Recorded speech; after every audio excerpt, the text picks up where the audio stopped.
Welcome to Christ in Private Practice, the podcast for Christian counselors building bold, sustainable practices with Christ at the center. I'm Camille McDaniel, licensed professional counselor, here to offer faith-based support, business insight, and creative strategies to help you thrive. Let's grow, be encouraged, and take action together. Before we dive into today's episode, I want to share two resources created specifically for mental health professionals at different stages of their journey. If you've ever found yourself questioning whether a client's symptoms may be medical rather than psychological, my book, Medical Mimics, A Guide to Distinguishing Physiological from Psychological Symptoms, helps you strengthen your clinical discernment while staying within your scope of practice. And if you're navigating the transition from graduate training into real-world counseling or looking to grow in your professional identity, then you will appreciate the Counselor's Career Roadmap, bridging the gap between graduate training and professional practice. This book offers practical guidance for building a sustainable and ethical career. Both books are available on Amazon, and you can learn more about them at CamilleMcDaniel.com. You'll find all the links in the show notes. All right, let's get into today's episode. Welcome back to another episode of Christ in Private Practice. I wanted to talk to you today, and maybe this episode won't be as long as others, but I wanted to talk to you today about something that I'm noticing happening in the field right now. We're encountering a lot of different things in the therapy room and in the field of mental health that is spiritual in nature. And it's not subtle anymore. It was something that originally wasn't really talked about much. I mean, initially, when the whole mental health field was, really being created, the psychological field being created, spiritual was not a part of what they talked about. That in some cases, some of the individuals who even had the founding methodologies that we still kind of use a little bit today, some of them thought that that was even problematic, that there was something wrong with you if you really kind of integrated the spiritual. They just did not see the value in it. So it's been a long time coming where you now have research about it, and you have organizations like the, American Psychological Association showing the value in spiritual and recognizing that our clients come with spirituality and different varieties of faiths and how that can be beneficial to incorporate it. So it's just that we are now kind of talking about it more, but it's still not very loud. It's still kind of in the background a little bit, but it's definitely something that is growing as far as confidence in talking about it. Clients have a variety of different worldviews. We already know that, but it's becoming more visible and more expressive, really. And in many cases, a lot more integrated into people's identity, even in the way that therapists are working and their understanding of healing, their understanding of decision making. So it's not just our clients, it's therapists too. Our colleagues are discussing more and more about their spiritual practices and their spiritual beliefs and integrating that into mental health care. We're seeing a lot of discussions, not again really bold on like social media platforms, not that I've noticed. If you all have noticed, please share. I like to know what's going on in these areas. And so if you have information, please share it with me. But I have seen in online discussion groups more talks about like tarot cards in therapy, or like angel numbers, energy work, a lot of energy work, definitely, and manifestation and things like that. So yeah, matter of fact, I even saw a question where somebody was asking a therapist, do you integrate the Ouija board into your counseling session? So there's actually a lot more than, the faiths that we may be more aware of or have heard more of. So there's just a lot. I actually, as I'm saying this, I am being reminded of many years ago, gosh, over a little over a decade ago, where somebody was commenting on something that I had posted in a general group, and I think it the fact that I was looking for individuals who might be able to provide Christian counseling may have rubbed them the wrong way. And then they kind of proceeded to share with me some things they knew about the faith, and it wasn't all accurate. But I think again they were just operating off of maybe some pain points that me asking for these individuals who could provide Christian counseling must have like triggered and brought up. And they then shared about like, their faith, and it was a different spiritual practice. And again, kind of talking about that spiritual practice some more, and they were just sharing some things. So as I think about that, that tells me, this has really been on the scene for a long time, but really not talked about. Definitely not as open as I see it talked about today. And it's very real, right? All spiritual beliefs, spiritual practices, it's very real. I mean, the Bible tells us that we are not wrestling against flesh and blood, but it's powers and principalities and spiritual forces in high places. So we know that all around us, it's spiritual, whether we see it or not. It's there, and it's running very, very fast and doing a lot. Right. And so, yeah, so I just noticed that there's kind of a shift, and I wonder if you've kind of noticed that. So today I just wanted to talk a little bit about awareness surrounding it and discernment, you know, because many of us may not be aware, but many of us may actually be thinking, what does it mean to practice as a Christian counselor in a field that is becoming increasingly spiritually diverse? What does that look like? I think that's a good question. And there might be other individuals who are asking and they're not Christian, but they're like, what does it mean for me to be practicing in a world where people may be talking more about their Christian faith? So everybody might be asking their own questions. But just for the purpose of this podcast today, I just kind of wanted to talk a little bit about that spiritual surge that I notice happening in mental health spaces. And slowly but surely it's, coming out a bit more bold in online therapist communities and social media discussions. And, we even have continuing education that talks about spirituality and integrating the spiritual into our mental health care, and that it doesn't always have to be Christian, but there are more discussions about the spiritual being had.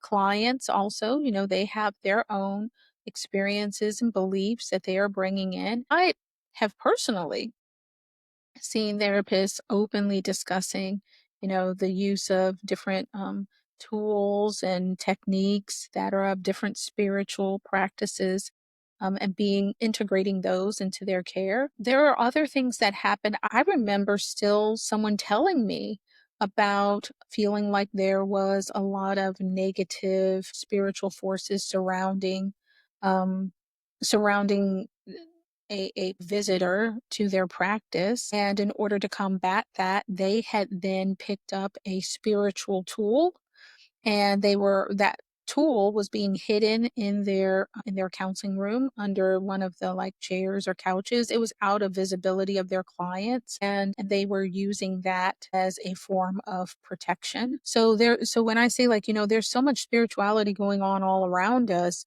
I'm sure nobody knew. It wasn't like a part of their informed consent or anything. So here you are coming into counseling, and you're surrounded by all kinds of spiritual things because the person invited them into the room, you know so it's something that is going on, and I just kind of feel like we need to normalize the conversation around it and just normalize what do we think we need to do because of that, right? And scripture has a lot of answers about what we need to do because of that, right?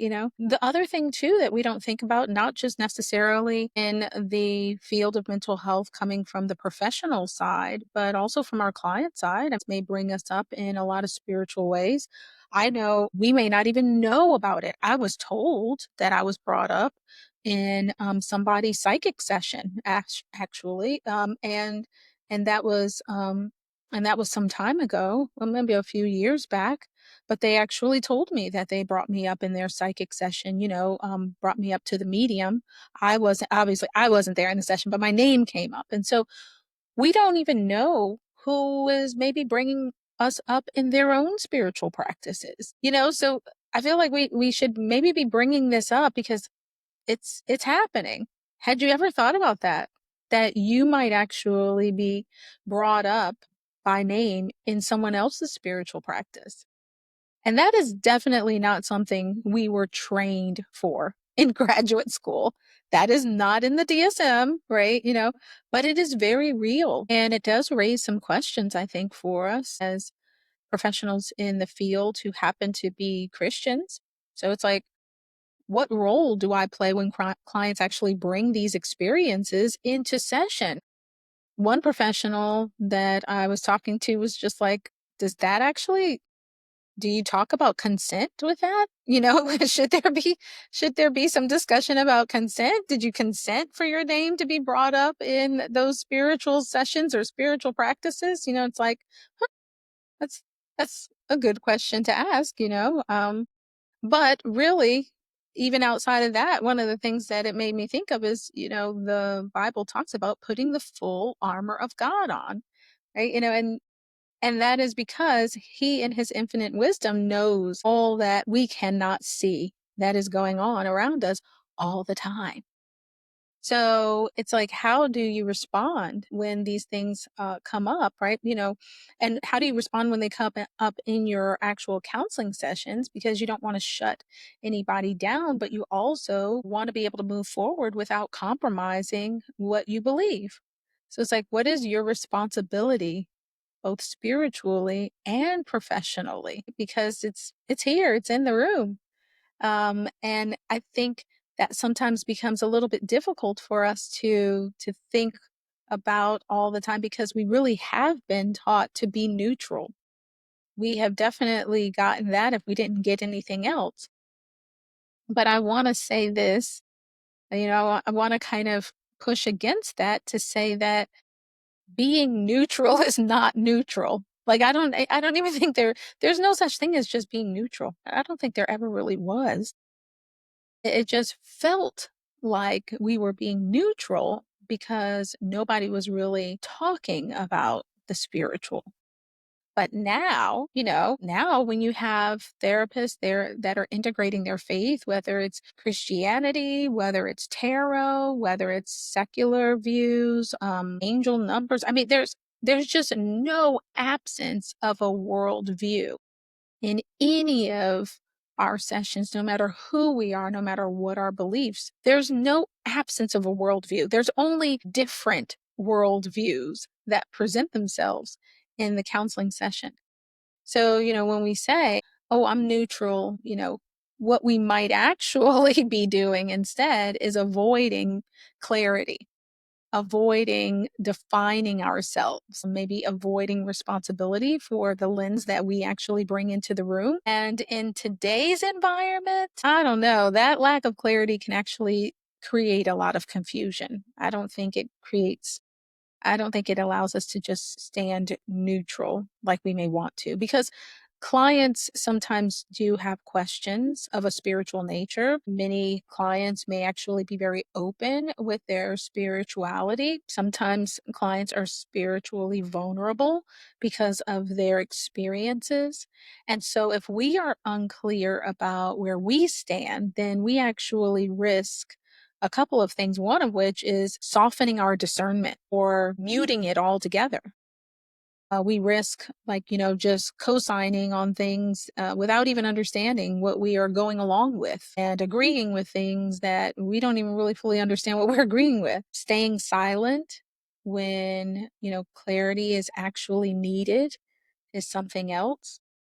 So, again, if being neutral was truly neutral, then what does that mean for how we actually practice? Because we see a ton of examples in our everyday dealings that shows that your worldview shows up. So what does it really look like to be neutral? What does it look like to have no worldview? That's just a question, that I want to throw out there. And everybody can kind of think about what they feel about that. And again, I'm all for discussion. So let me know. Let me know what your thoughts are. It's important for us to really be thinking about, I think, this idea that even if you don't want to bring it up as far as faith and as far as spirituality, it is happening all around you, whether you want it to or not. So we want to maybe take a look at how do we address it. So, I guess what does this all mean for us as counselors, as professionals who happen to be Christians? I think that it means you need to know where you stand. It doesn't, it doesn't mean that we, get worried about it, get concerned about it. And I think it just means that you have to know where you stand, that really you can't be vague. This is not about it being private or just in my heart. You have to really be able to be clear because we're in a time where spiritual boundaries actually matter. Discernment, having discernment absolutely matters. And being spiritually prepared matters. This is where, like I was talking about, putting the full armor of God on. That's from the book of Ephesians, chapter 6 and verse 11. And he tells us to put this full armor on because then we can withstand against darkness. And that's an instruction.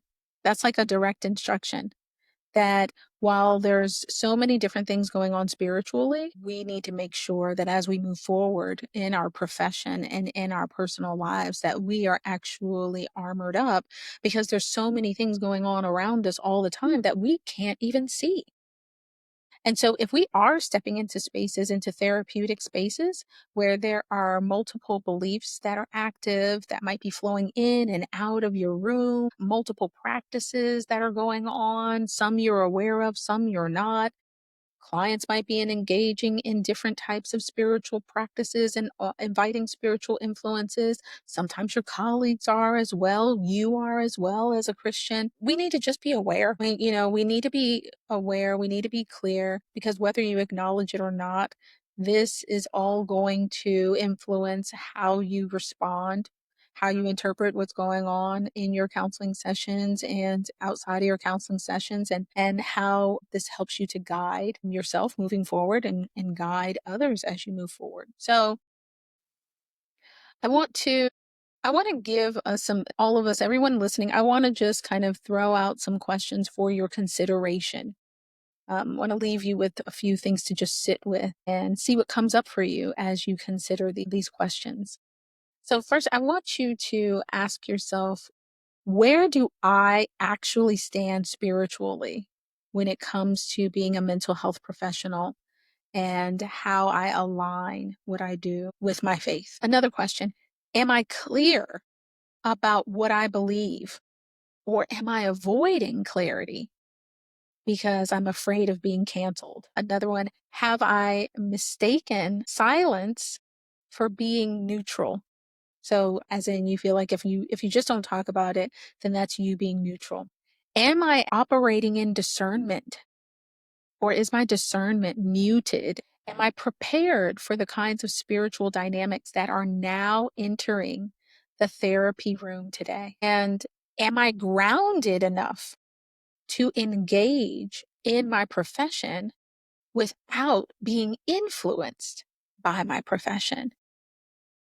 So these are some important ones because we are definitely called to serve.